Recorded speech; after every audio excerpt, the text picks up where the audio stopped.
आपका विक्टी क्लासेस के इस ऑनलाइन प्लेटफॉर्म पर हार्दिक स्वागत करता हूं। हम क्लास 10 के फिजिक्स के चैप्टर अभी चालू किए, जिसके अंदर हमारा चैप्टर चल रहा है लेसन नंबर 11 इलेक्ट्रिसिटी। कल के क्लास के अंदर जो पिछला लेक्चर था उसके अंदर हमने इलेक्ट्रिक चार्ज क्या होता है और इलेक्ट्रिक करंट क्या होता है उसकी बात की थी, और साथ में हमने इलेक्ट्रिक चार्ज और इलेक्ट्रिक करंट से रिलेटेड जितने न्यूमेरिकल क्वेश्चंस थे उनकी प्रैक्टिस की थी। आज हम उसी टॉपिक को आगे बढ़ाते हैं। आज हम सबसे पहले बात करेंगे पोटेंशियल डिफरेंस। पोटेंशियल डिफरेंस क्या होता है और उसके आगे हम ओम्स लॉ की बात करेंगे। तो आज का हमारे टॉपिक जो मेन टॉपिक रहेगा वो तो ओम्स लॉ रहेगा, लेकिन उससे पहले मैं एक बार पोटेंशियल डिफरेंस क्या होता है उसकी बात करूंगा। सबसे पहले बात करें पोटेंशियल डिफरेंस क्या होता है। तो पोटेंशियल डिफरेंस को समझे आपको कल मैंने बताया था इलेक्ट्रिक सर्किट, जैसे कि एक इलेक्ट्रिक सर्किट हो गया, कंडक्टिंग वायर हो गया, इससे मैंने एक बैटरी कनेक्ट कर दी। अब जैसे बैटरी से आप कंडक्टिंग वायर कनेक्ट करते हो, यहां से क्या होगा, चार्ज फ्लो होगा। चार्ज क्या होगा, एक टर्मिनल से सेकंड टर्मिनल की तरफ जाएगा। पॉजिटिव जो है नेगेटिव की तरफ जाएंगे, नेगेटिव कहां जाएंगे, पॉजिटिव की तरफ। अब मान लो मैंने को दो पॉइंट फिक्स कर लिए, एक पॉइंट ये हो गया आपका ए और एक पॉइंट ये हो गया आपका बी। अब मैं बात करता हूं कि कोई चार्ज जो है एक टर्मिनल ए से लगाकर बी तक जा रहा है। चार्ज क्या हो रहा है, मान लो क्यू चार्ज है, वो एक टर्मिनल से कहां जा रहे हैं, दूसरे टर्मिनल तक जा रहे हैं। तो क्या चार्ज ऐसे तो जाएगी नहीं, तो चार्ज को एक पॉइंट से दूसरे पॉइंट तक ले जाने के लिए हमें कोई ना कोई वर्क डन करना पड़ेगा। तो अब मैं बात कर रहा हूं कि एक पॉइंट से दूसरे पॉइंट तक चार्ज जो जा रहे हैं उनको ले जाने के लिए जो हमें टोटल वर्क डन करना पड़ रहा है, कोई ना कोई वर्क डन करना पड़ेगा। अब मैंने मान लिया कि यहां से यहां तक 10 कूलम चार्ज है। कितने कूलम चार्ज है, 10 कूलम चार्ज। और 10 कूलम चार्ज को ले जाने के लिए हमें करना पड़ा, मान लो 20 जूल काम। कितना काम करना पड़ा, कितना वर्क डन किया, 20 जूल वर्क डन किया 10 कूलम चार्ज को एक पॉइंट से अनदर पॉइंट तक ले जाने के लिए। अब मैं बात कर रहा हूं कि मुझे इतना बताओ कि एक कूलम चार्ज को ले जाने के लिए कितना वर्क करना पड़ा। क्या पूछा मैंने, एक कूलम चार्ज को ले जाने के लिए कितना वर्क डन करना पड़ा। तो आप यहां से थोड़ी सी इतनी मैथ्स तो आपको भी आती है। 10 कूलम को ले जाने में 20 करना पड़ रहा था, एक कूलम को ले जाने में कितना करना पड़ रहा होगा, 2 जूल। कितना हो जाएगा, एक कूलम को ले जाने में 2 जूल। तो एक कूलम यानी कि पर यूनिट चार्ज, एक कूलम का मतलब क्या हो जाएगा, पर यूनिट चार्ज को एक पॉइंट से दूसरे पॉइंट तक ले जाने में जो टोटल वर्क डन करना पड़ रहा है, उसी वर्क डन को हम क्या बोलते हैं, पोटेंशियल डिफरेंस बोलते हैं। क्लियर है। तो पोटेंशियल डिफरेंस की डेफिनेशन पर ध्यान दीजिएगा। पोटेंशियल डिफरेंस क्या होता है, work done is taking by unit charge from one point to another point in any electric circuit। यानी किसी इलेक्ट्रिक सर्किट के अंदर यूनिट चार्ज को एक पॉइंट से अनदर पॉइंट तक ले जाने में जो टोटल वर्क डन करना पड़ रहा है, उस वर्क डन को हम क्या बोलते, किस नाम से जाना जाता है, पोटेंशियल डिफरेंस। क्या बोलते हैं, पोटेंशियल डिफरेंस। तो पोटेंशियल डिफरेंस की डेफिनेशन से याद हो जाएगी, work done is taking by unit charge from one point to another point in an electric circuit, this is called also known, क्या मान जाएगा आपका, पोटेंशियल डिफरेंस। क्या होता है पोटेंशियल डिफरेंस, पता पड़ रहा है कि यूनिट चार्ज को एक पॉइंट से दूसरे पॉइंट तक ले जाने में आपको कितना वर्क डन करना पड़ रहा है, उस वर्क डन को हम क्या कहते हैं, पोटेंशियल डिफरेंस। क्लियर है। अब हम पोटेंशियल डिफरेंस को लिखे हैं, उससे पहले मैं आपको सबसे पहले बताना चाहूंगा, पोटेंशियल डिफरेंस को डिनोट किया जाता है V से। किससे डिनोट करेंगे, V से। तो याद रखिएगा पोटेंशियल डिफरेंस को किससे डिनोट किया जाता है, V से। अब जैसे कि मैं आगे बात करूं, टोटल वर्क डन मान लेते हैं, जैसे कि Q कूलम है, total work done for Q coulomb. अगर मैं मान लेता हूं Q कूलम के लिए टोटल वर्क डन कितना करना पड़ रहा है, W जूल। कितना करना पड़ रहा है, W जूल। एक बार विजुअल बात लो, आप कंफ्यूज नहीं हो। तो Q कूलम के लिए टोटल वर्क डन कितना करना पड़ रहा है, W।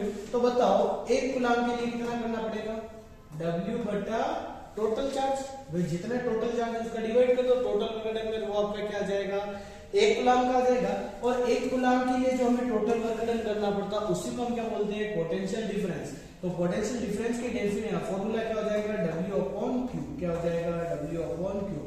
तो V इज इक्वल टू क्या हो जाएगा, W अपॉन Q। यानी कि यहाँ पर जो आपका पोटेंशियल डिफरेंस का फॉर्मूला है वो क्या निकल कर आता है, टोटल वर्क डन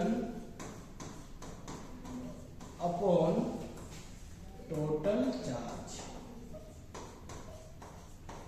यानी कि आपका जो टोटल वर्क डन है उसमें मैं टोटल चार्ज का डिवाइड कर देता हूं तो ये मेरे क्या आ जाता है पोटेंशियल डिफरेंस। तो पोटेंशियल डिफरेंस का फॉर्मूला कैसा है समझ में आ रहा है कि भाई अगर हमको क्यू कूलम को डब्ल्यू जूल करना पड़ता है तो एक कूलम के लिए कितना करना पड़ेगा डब्ल्यू बटा क्यू।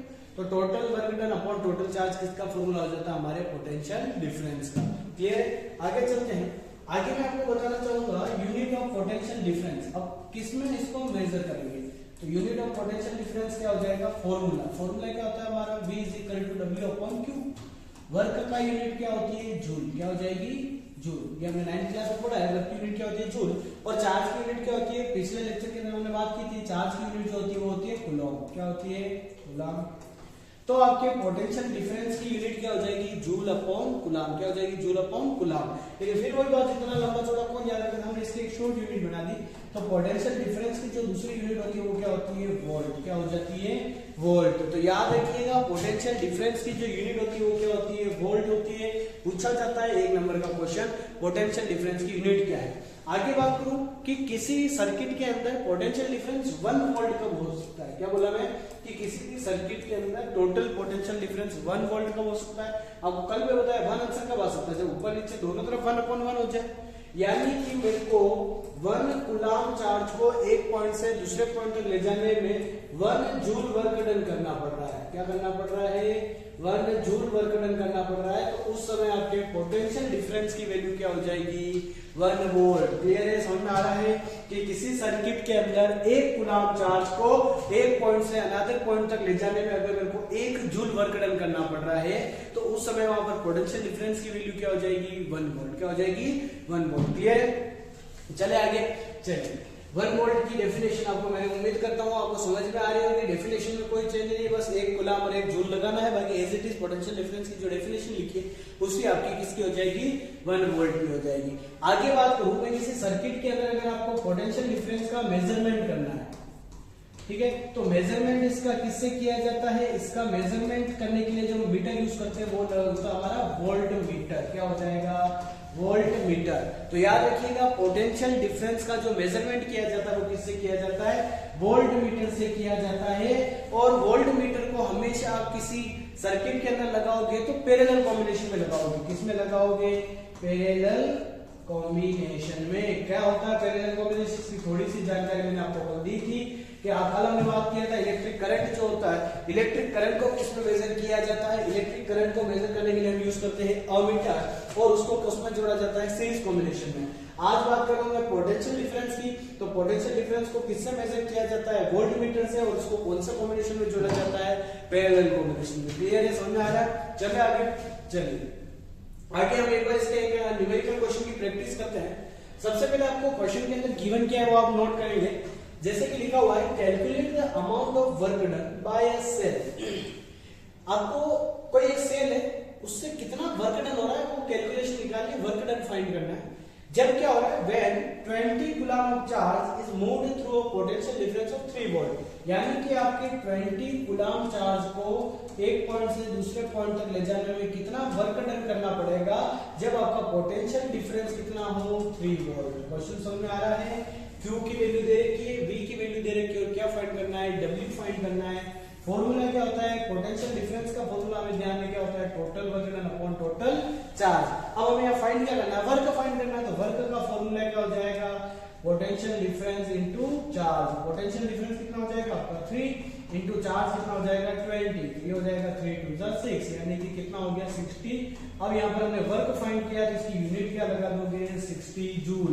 यानी कि यहाँ पर जो आपका आंसर निकल कर आता है वो कितना आ जाएगा 60 जूल। कितना आ जाएगा 60 जूल। कैसे किया समझ आ रहा है, बहुत इजी तरीका था। किसमें इसमें केवल आपको वर्क डन फाइंड करना था और वर्क डन जो फाइंड करना था उसके लिए आपने क्या यूज कर दिया Q और V की वैल्यू आपको पता है। फॉर्मूला लगा है V equal to W upon Q। तो W इक्वल टू क्या हो गया V इनटू Q। V की वैल्यू और Q की वैल्यू पुट की मल्टीप्लाई की आपका सीधा आंसर निकल गया। ठीक है, चलिए एक बार इसका स्क्रीनशॉट ले लीजिए फिर अगले टॉपिक पर आगे बढ़ते हैं।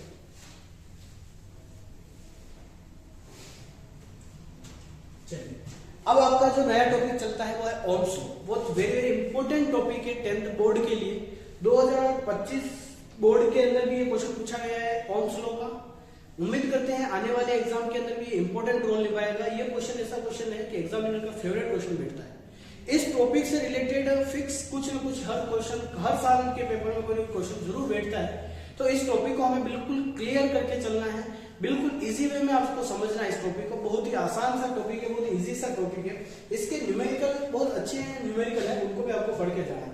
सबसे पहले बात करें ओम्स लॉ के अंदर, तो जो ओम्स लॉ है वो दिया है किसने, तो जर्मनी के एक साइंटिस्ट है डॉक्टर जॉर्ज साइमन ओम। क्या नाम था उनका, डॉक्टर जॉर्ज साइमन ओम नाम था, जिन्होंने क्या हुआ 1827 में एक लॉ दिया। उस लॉ को किस नाम से जानते हैं, ओम्स लॉ के नाम से। किस नाम से जानते हैं, ओम्स लॉ के नाम से जानते हैं। इन्होंने क्या बोला उसको ऊपर एक बार मैं आपको समझाता हूँ, फिर अपन लॉ के ऊपर जाते हैं। कि जैसे कि मैंने एक कंडक्टिंग वायर लिया और इसको मैंने कनेक्ट कर दिया किसी बैटरी के दोनों टर्मिनल से। अब मैंने क्या किया, अब जो कंडक्टिंग वायर लिया ना, उसकी सारी फिजिकल स्टेट सेम रखी। फिजिकल स्टेट सेम रखने का मतलब क्या है कि जैसे कि उसकी लेंथ को सेम रखा, उसके क्रॉस सेक्शन एरिया को सेम रखा, उसके वहां पर टेम्परेचर सेम रखा, प्रेशर सेम रखा, और भी जितने फिजिकल प्रॉपर्टी है तो उनको मैं क्या रखता हूँ, कांस्टेंट। कांस्टेंट मतलब क्या होता है, उनको चेंज नहीं करना बार बार। जैसे कि length, cross section area, temperature, pressure. Length क्या होती है, किसी भी कंडक्टिंग वायर की लेंथ है। क्रॉस सेक्शन एरिया क्या होता है, वो कितना मोटा है, ये वाला जो सरफेस होती है इसको क्या कहा जाता है, क्रॉस सेक्शन एरिया। तो कोई तार पतला है, कोई तार मोटा है, तो पतले तार की क्रॉस सेक्शन एरिया क्या होगा, कम होगा, मोटे का क्या होगा, ज्यादा होगा। तो जैसे कि लेंथ इसकी मैंने फिक्स कर ली, बार बार छोटा बड़ा नहीं कर रहा हूँ, उसका एरिया फिक्स कर लिया, उसके अंदर यहाँ जहां मैं प्रैक्टिकल कर रहा हूँ उसका टेम्परेचर रूम का फिक्स कर लिया, प्रेशर फिक्स कर लिया। तब मैं क्या देखता हूँ कि जैसे जैसे मैं अगर यहाँ पोटेंशियल डिफरेंस इंक्रीज करता हूँ कि भाई पोटेंशियल डिफरेंस की वैल्यू बढ़े, पहले 2 वोल्ट की बैटरी, फिर 4 वोल्ट की, फिर 3 वोल्ट की, तो जैसे जैसे मैं पोटेंशियल डिफरेंस को इंक्रीज करता हूं तो इसके अंदर करंट की वैल्यू भी क्या हो जाएगी, इंक्रीज। यानी कि करंट और पोटेंशियल डिफरेंस हमेशा दोनों एक दूसरे के क्या रहेंगे, डायरेक्टली प्रोपोर्शनल। क्या रह जाएंगे, डायरेक्टली प्रोपोर्शनल रह जाएंगे, जिसको मैं मैथ्स के फॉर्म में ऐसे लिख सकता हूं, V is directly proportional to I। क्या लिख सकते हैं, V is proportional to I। यानी कि आप करंट की वैल्यू बढ़ा रहे हो तो पोटेंशियल डिफरेंस भी बढ़ेगा, या पोटेंशियल डिफरेंस की वैल्यू बढ़ा रहे हो तो करंट की वैल्यू भी क्या हो जाएगी, बढ़ जाएगी। ठीक है, इसी को हम क्या बोलते हैं, ओम्स लॉ बोलते हैं।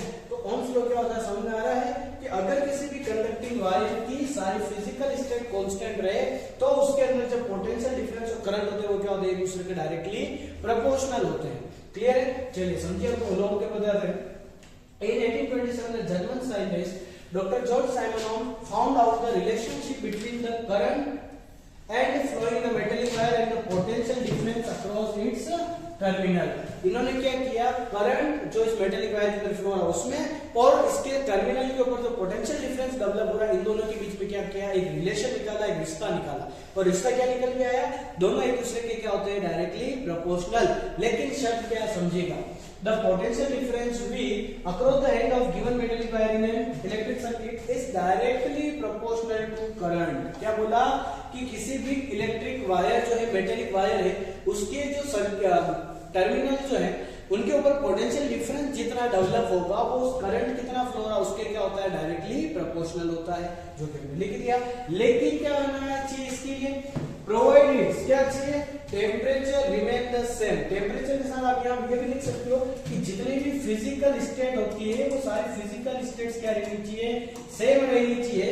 तब आपका V इज प्रोपोर्शनल टू क्या हो जाएगा, I हो जाएगा। और इसी को हम क्या बोलते हैं, ओम्स लॉ। क्या बोलते हैं, ओम्स लॉ। तो याद रखना ओम्स लॉ क्या होता है, बस बहुत इजी तरीके से समझना कि किसी भी कंडक्टिंग वायर की अगर मैं फिजिकल स्टेट सेम कर देता हूँ, जिसके अंदर length, area, temperature, pressure etcetera सारी चीजें आती है, अगर ये सारी चीजें अगर आपकी कांस्टेंट है तो उस कंडक्टिंग वायर को आपने जिस बैटरी से कनेक्ट कर रखा है उसके टर्मिनल की जो दोनों टर्मिनल है वहां पर जितना पोटेंशियल डिफरेंस डेवलप होगा वो क्या होगा, उसमें फ्लो होने वाले करंट के डायरेक्टली प्रोपोर्शनल होगा। यानी कि V इज प्रोपोर्शनल टू क्या हो जाएगा, I।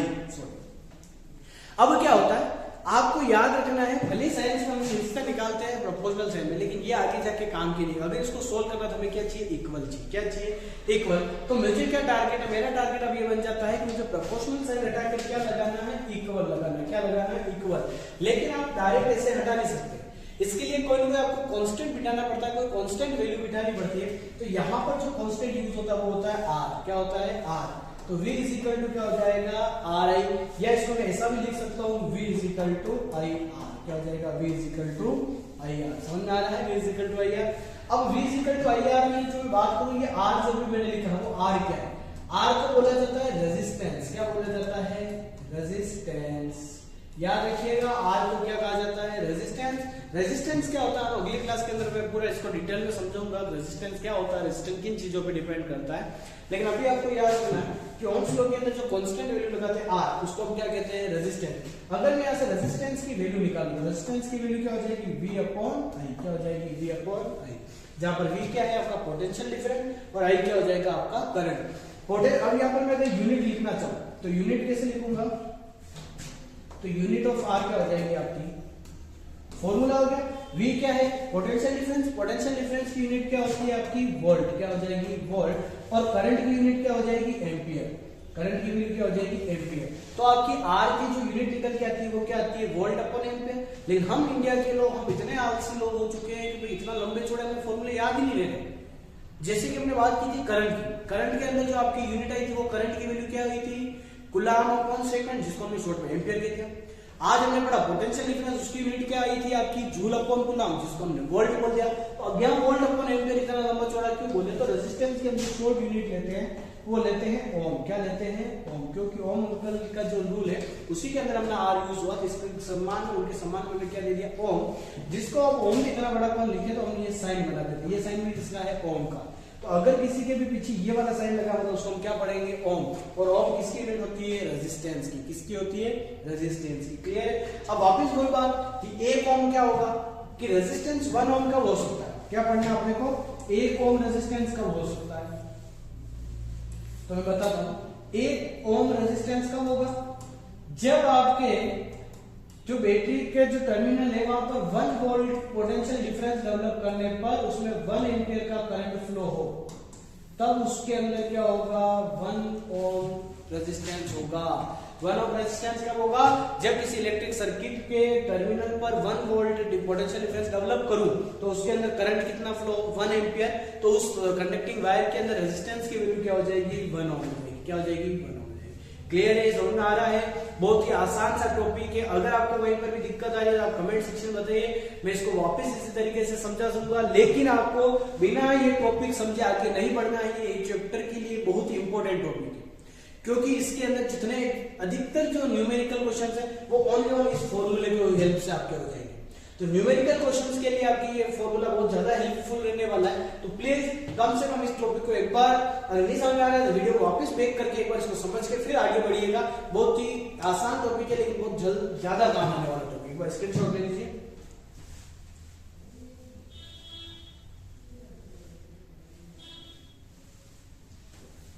चलिए अब आगे बढ़ते हैं।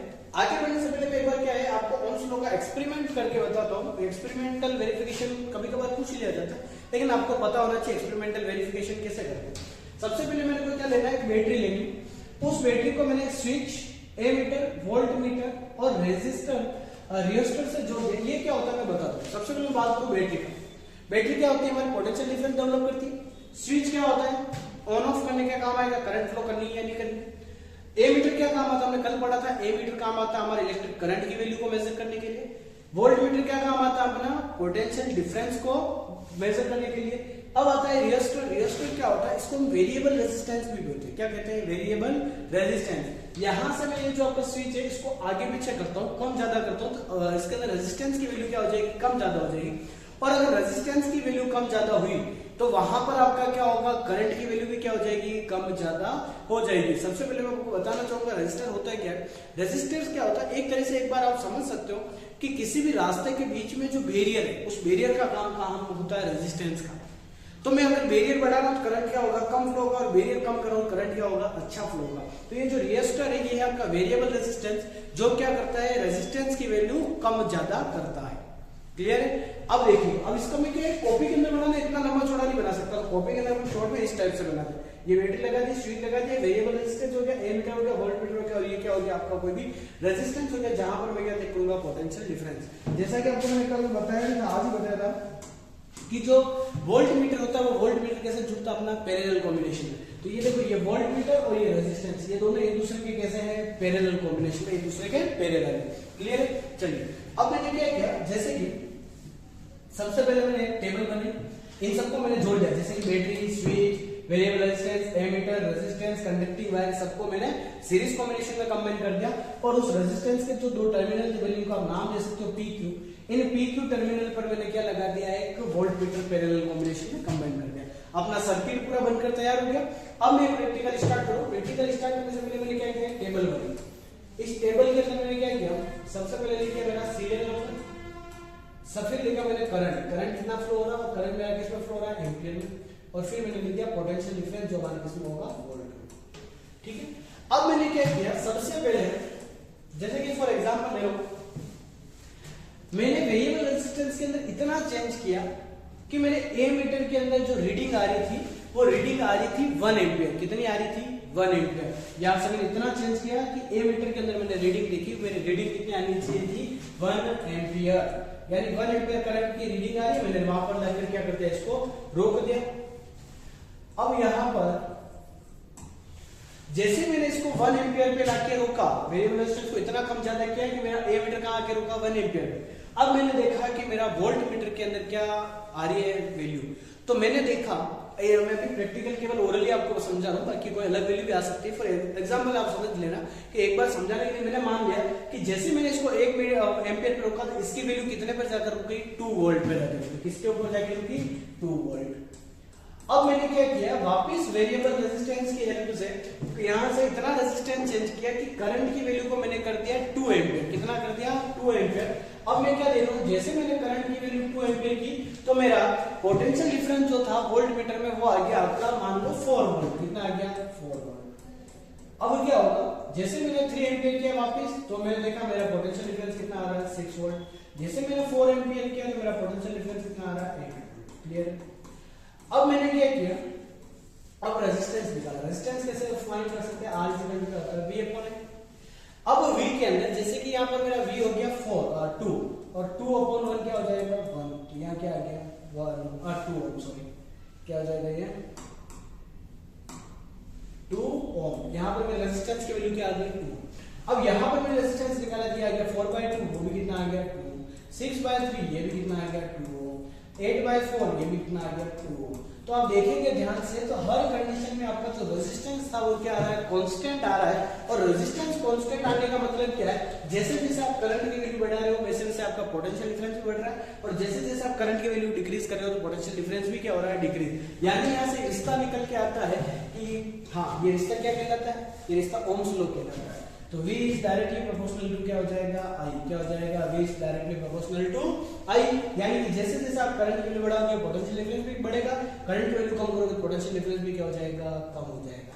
अब क्या होगा, आपके इन दोनों के बीच में ग्राफ पूछ लेते हैं कि V और I के बीच में ग्राफ क्या है। तो V और I के बीच में अगर मैं ग्राफ बनाना चाहूं तो ये दोनों क्या हो जाएंगे, दोनों एक दूसरे प्रोपोर्शनल है। एक चीज की वैल्यू बढ़ाने पर दूसरी भी बढ़ रही है, तो इसका ग्राफ कैसे बनेगा, हमेशा हमारे स्ट्रेट लाइन में। कैसा बनेगा, स्ट्रेट लाइन में। एग्जांपल समझा देता हूं कैसे बन रहा है स्ट्रेट लाइन में। तो जैसे कि मैं मान लूं कि अगर मैं x एक्सिस पे ले लेता हूं V और y एक्सिस पे ले लेता हूं I, यहां वैल्यू हो जाएगी 1 2 3 4 5 6 7 ऐसे चलेगी वैल्यू। इधर वैल्यू ले लेता हूं 1 2 3 4 5। अब देखो 1 पे कितनी है, 2, ये 1 पे, 2 पे कितनी है, 4, 3 पे कितनी है, 6, 4 पे कितनी है, 8। ऐसे बनाओगे आप कैसे बनेगा, स्ट्रेट लाइन बनेगा। कैसे बन जाएगा आपका, स्ट्रेट लाइन। समझ में आ रहा है। चलिए, ग्राफ इंपॉर्टेंट है, ग्राफ पर ध्यान दीजिएगा। इसका एक्सपेरिमेंटल वेरिफिकेशन कैसे किया, मेनली आपके क्या क्या अप्लायंसेस लगाए थे, कैसे लगाए थे, इसके ऊपर फोकस करना। एक बार हम इसका स्क्रीनशॉट लीजिए, फिर अभी हम इसके न्यूमेरिकल क्वेश्चंस की प्रैक्टिस करने वाले हैं। बहुत इजी सा टॉपिक था जिसके अंदर हमने ओम्स लॉ का जो फॉर्मूला है, रेजिस्टेंस की यूनिट, 1 ओम की डेफिनेशन, उसके साथ मैंने आपको एक्सपेरिमेंटल वेरिफिकेशन बताया। एक बार आप उसको ध्यान से देखिएगा, फिर हम इसके न्यूमेरिकल क्वेश्चन की ओर आगे बढ़ते हैं।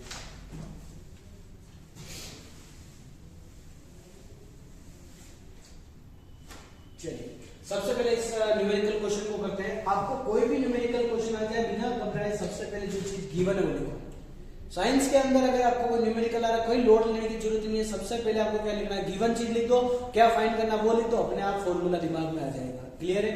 सबसे पहले वाला क्वेश्चन को देखें, how much current will electric bulb draw. अब आधी लाइन पढ़ो, क्या चाहिए उसे लिखते जाओ।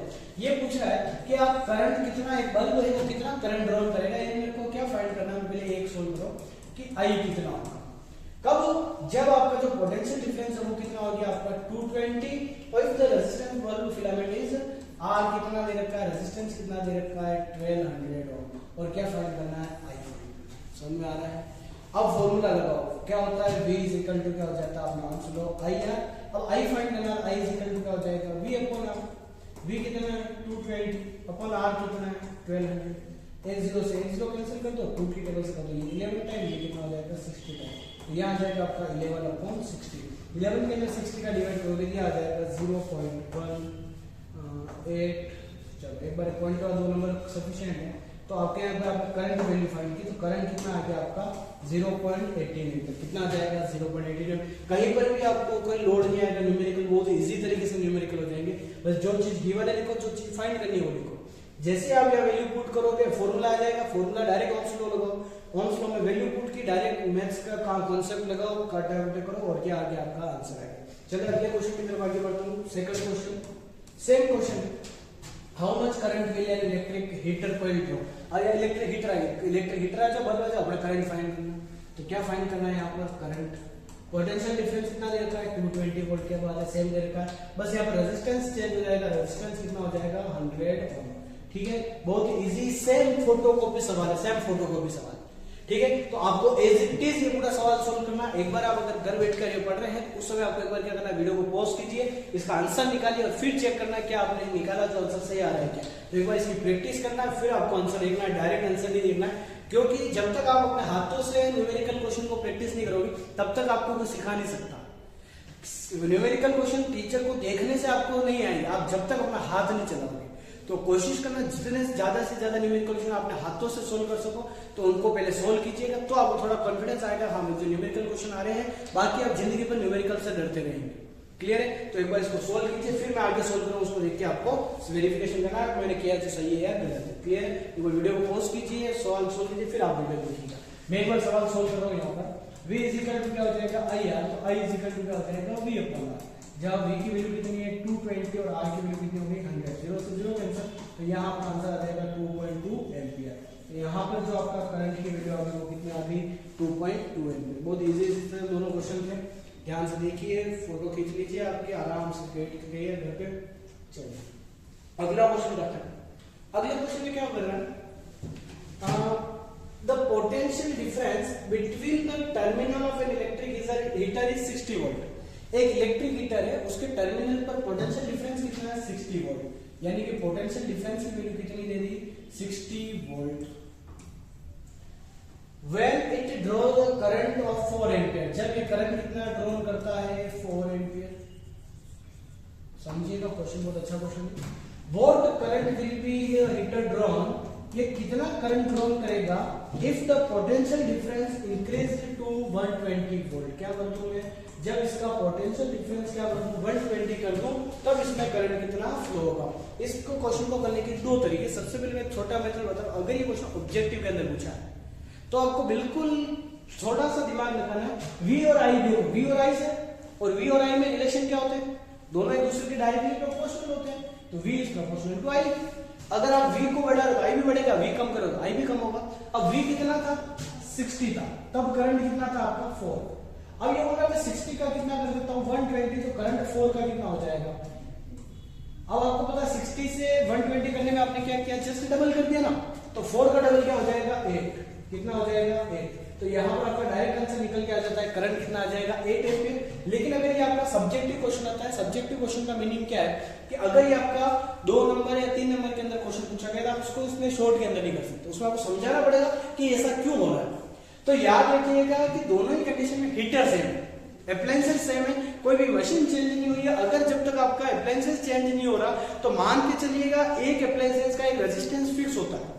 जैसे कि एक टीवी है तो उसका रेजिस्टेंस फिक्स है, चाहे पोटेंशियल डिफरेंस कम ज्यादा करो, करंट कम ज्यादा करो, उसके अंदर जो पोटेंशियल डिफरेंस की रेजिस्टेंस की वैल्यू जो रहेगी वो क्या रहेगी सेम। तो अगर इस कंडीशन में रेजिस्टेंस देखो वो और इस कंडीशन में रेजिस्टेंस देखो क्या आएगा सेम आएगा, रेजिस्टेंस कांस्टेंट होता है। तो अगर मैं यहाँ पर सबसे पहले रेजिस्टेंस फाइंड करूं तो रेजिस्टेंस का फॉर्मूला क्या होता है V अपॉन I। जैसे आया तो V इक्वल क्या होता है IR, तो R फाइंड करना I क्या चला जाएगा अपॉन। V कितना है यहाँ पर 60/4, तो इसको कैंसिल करोगे 4 1 जा 4 और 4 2 जा 20, तो यहाँ पर रेजिस्टेंस कितना आ जाएगा 12 ओम। कितना आ जाएगा रेजिस्टेंस 12 ओम। लेकिन यहाँ रेजिस्टेंस 12 ओम है तो यहाँ पर भी रेजिस्टेंस कितना हो जाएगा 12। अब फॉर्मूला लगाओ V क्या होता है I क्या हो जाएगा आपका V/R। V कितना है 120/12। सॉरी कुछ मिस्टेक की क्या मैंने, सॉरी बहुत ही बड़ी मिस्टेक हो गई। यहाँ 60 के अंदर 4 का डिवाइड करोगे कितना हो जाएगा 4 1 जा 4 2 बचा 4 5 जा 20, तो यहाँ कितना आ जाएगा 15 ओम। कितना आ जाएगा 15 ओम। बहुत बड़ी मिस्टेक कर दी। तो यहाँ पर आ कितना आ गया अपना 15 ओम आ गया। यहाँ जैसे आप 15 रखोगे 15 की टेबल से 120 कैंसिल करोगे तो ये हो जाएगा आपका 8 टाइम, तो आपका आंसर कितना आ जाएगा 8 एम्पियर। कैसे आ रहा है, समझ में आ रहा है? चलिए बहुत ही इजी तरीका था, बस ध्यान रखना है आर दोनों में क्या रहेगा सेम रहेगा। चलिए नोट कर लीजिए एक बार इसको। चलिए अगले क्वेश्चन की तरफ आगे बढ़ते हैं। सबसे पहले बहुत ही अच्छा सवाल है, बहुत ही इजी सवाल है, ये एनसीईआरटी बुक के एक्सीलेंस का क्वेश्चन है। आदमी इसके अंदर छोटी सा ध्यान नहीं रखता और पूरा सवाल गलत कर दिया। क्या ध्यान रखना, मेन इंपॉर्टेंट बात ध्यान रखिएगा। सबसे पहले बताता हूं, व्हेन 12 वोल्ट बैटरी खत्म होगा, सवाल एक बार अपने को यहां से लिखना है। V कितना है 12 volt connected across a unknown resistance there is a current of 2.5 milliampere। कितना करंट दे रखा है 2.5 milliampere। अब क्या पूछा है, find the value of the resistance of the resistance. क्या फाइंड करना है आपको, R फाइंड करना। अब आदमी लिखा बहुत इजी क्वेश्चन। V क्या होता है IR, R क्या हो जाएगा अपना V/I। वैल्यू अपने को V की भी पता है, I की भी पता है, वैल्यू पुट करो आंसर आ गया, खत्म सवाल। याद रखना साइंस के अंदर कभी भी, साइंस हो या मैथ्स हो, हमेशा आपके जो क्वेश्चन सोल्व होते हैं वो किसमें होते हैं, एसआई यूनिट में होते हैं। किसमें होते हैं, एसआई यूनिट में। आपका पोटेंशियल डिफरेंस का एसआई यूनिट तो वोल्ट है, क्या करंट की एसआई यूनिट मिली एम्पियर होती है क्या? नहीं होती। करंट की एसआई यूनिट क्या होती है, एम्पियर। क्या होती है, एम्पियर। तो मुझे क्या करना पड़ेगा, सबसे पहले मिली एम्पियर को एम्पियर में चेंज करना पड़ेगा। तो मिली एम्पियर को एम्पियर में चेंज करने के लिए क्या करते हैं, 10 की पावर -3 से मल्टीप्लाई करते हैं। किससे करते हैं, 10 की पावर -3। अब ये वैल्यू पूछ लीजिए, आपका आंसर आ जाएगा। तो पोटेंशियल डिफरेंस होगा 12, और यहाँ पर हो जाएगा आपका 2.5 × 10 की पावर -3। यहाँ से पॉइंट उड़ा है, यहाँ जाएगा 0। 5 की टेबल से कैंसिल कर दीजिए इसको। 5 2 जा 10, 5 4 जा 20, ये हो जाएगा 5 5 जा, तो ये हो गया 24/5 इंटू 10 की पावर क्या हो जाएगी 3, माइनस से ऊपर चला गया तो 3। अब 24 में 5 का डिवाइड कीजिए, ये हो जाएगा 5 4 जा 20, पॉइंट लग जाएगा 4 8 जा 40 इंटू 10 की पावर 3, यानी ये कितना आ गया आपका 4.8 इंटू 10 की पावर 3 ओम। या फिर इसको मैं ऐसा भी लिख सकता हूँ, R कितना हो जाएगा 4800 यानी 4800 ओम। तो यहाँ पर रेजिस्टेंस कितना निकल के आता है 4800। बहुत इजी से क्वेश्चन थे। तो आज की क्लास के अंदर हमने सबसे पहले पोटेंशियल डिफरेंस क्या होता है उसकी बात की, उसके बाद ओम्स लॉ बात की, और उसके ओम्स लॉ से रिलेटेड जितने न्यूमेरिकल क्वेश्चन थे उनकी हमने आज की क्लास में प्रैक्टिस की। आशा करता हूँ कि आपको आज के कॉन्सेप्ट समझ में आए होंगे। फिर भी अगर आपको किसी भी टॉपिक में आज जो समझा है उसको कहीं पर भी दिक्कत लग रही है तो आप कमेंट सेक्शन में कमेंट करके हमें बता सकते हैं। मैं आपको उसका वापस पुनः रिविजन लेक्चर लेकर आऊंगा। न्यूमेरिकल मैं उम्मीद करता हूँ न्यूमेरिकल में कोई दिक्कत नहीं आएगी। फिर भी अगर आपको कोई दिक्कत आ जाए तो बताइएगा जरूर। अगला जो हम टॉपिक लेंगे रेजिस्टेंस से रिलेटेड, रेजिस्टेंस और रेजिस्टिविटी वाला टॉपिक लेंगे, वो उसके अंदर भी न्यूमेरिकल बहुत अच्छे से न्यूमेरिकल है। तो प्लीज हमसे जुड़े रहिए, प्लीज चैनल को सब्सक्राइब कर दे, वीडियो को लाइक कर दे, शेयर कर दे। थैंक यू सो मच, धन्यवाद, जुड़े रहिए।